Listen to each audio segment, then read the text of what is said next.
So film producer A said, he has an idea for a Hallmark film.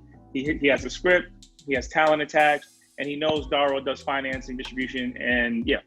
So he gives you a call and says, hey, obviously it may not go to you, may go to Pierre or someone else, but he gives someone your organization a call and says, hey, this is the movie, this is the pitch, or you comes in for a meeting. This is how much I project it's going to cost to produce. How much can you lend to this or invest in this? You guys say 50%, 75%, whatever the number is. And he says, great.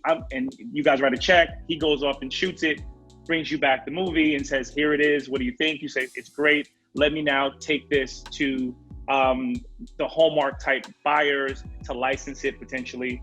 Or what you guys could probably end up doing is maybe even before, well, yeah. Is that fairly accurate?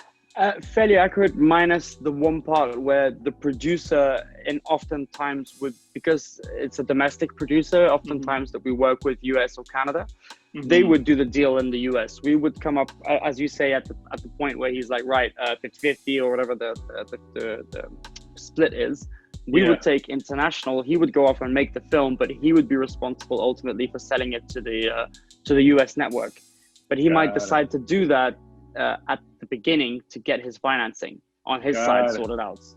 Got it. So he comes to you with some pre-sold aspect of the territory, and he's already raised some finance. So maybe it's a gap of 30%, whatever the gap is. He's like, hey, you guys take international, fill in this gap I have in the budget, and you guys make your money out there. I'll make my money over here in the domestic, and we'll be happy. We'll be friends. Right? Give or take. Yeah. Give or take. Okay, give or take. Now, the alternative scenario that you operate in is this library business where, let's say, for example, Warner Brothers says, hey, I have all of these, I don't know if this is accurate, but Raiders of the 80s movies that, I would love to get out, generate some income from them, while you guys willing to take X amount to broker sales for these titles in these international territories. And you guys say, yeah, we'll do that. And is that fairly accurate? Not with Warner, but you're definitely in the right kind of area with Raiders of the Lost Ark. I mean, obviously it's a massive film, but we would be after that kind of gem, I would call it, like a classic.